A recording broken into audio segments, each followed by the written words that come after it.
আজ এই দেশের জনগণ, এই দেশের মানুষ যদি বিএনপির পাশে থাকে, ইনশাআল্লাহ আগামী দিনে আমরা একইভাবে কঠোর হস্তে দেশের আইন শৃঙ্খলাকে নিয়ন্ত্রণ করব, যাতে দেশের সাধারণ মানুষ, খেটে খাওয়া মানুষ যাতে করে নির্বিঘ্নে জীবিকা নির্বাহ করতে পারে।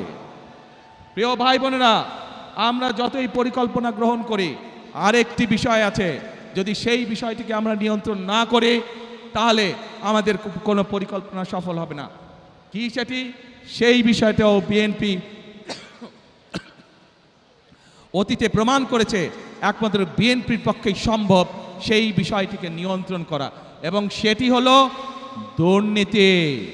যে কোনো মূল্যে আগামী বিএনপি সরকার দুর্নীতির টুটি চেপে ধরবে। এই দুটি হচ্ছে আমাদের কমিটমেন্ট এই দেশের মানুষের কাছে। কারণ বিএনপি সরকার অতীতেও প্রমাণ করেছে 96 সাল থেকে 2001 সাল পর্যন্ত যেই সরকার ছিল তারা দুর্নীতিতে দেশকে নিচের দিকে নিয়ে গেছিল। 2001 সালে যখন দেশনেত্রী খালেদা জিয়া আপনাদের রায়ে দেশের দায়িত্ব পান, তখন ধীরে ধীরে ধীরে দেশনেত্রী খালেদা জিয়া দুর্নীতির করাল গ্রাস থেকে দেশকে বের করে নিয়ে এসেছেন। কাজেই প্রমাণ হয়েছে দেশের আইন শৃঙ্খলাই হোক, আইন সবার জন্য সমান। অপরাধীর পরিচয় কোনো দল দিয়ে নয়, অপরাধীর পরিচয় সে আইনের দৃষ্টিতে অপরাধী, এবং অপরাধী যেই হোক তার বিরুদ্ধে দেশের আইন অনুযায়ী ব্যবস্থা হবে। কাজেই দুর্নীতি যেই করুক, দুর্নীতি যারাই করুক, তাদের বিরুদ্ধে দেশের আইন একইভাবে প্রযোজ্য হবে।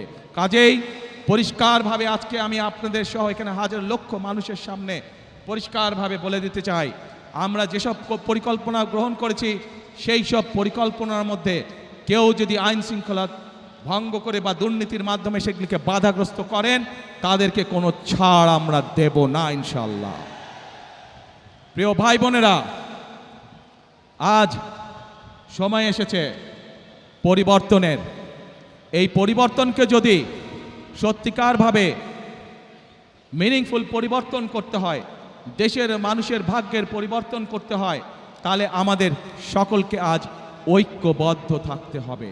গণতন্ত্রে যারা বিশ্বাস করেন, মানুষের বাক স্বাধীনতায় যারা বিশ্বাস করেন, গণতন্ত্রের স্বাধীনতায় যারা বিশ্বাস করেন, সকলকে আমি আহ্বান জানাবো, ধানের শীষ তথা বিএনপির উপর আস্থা রাখুন।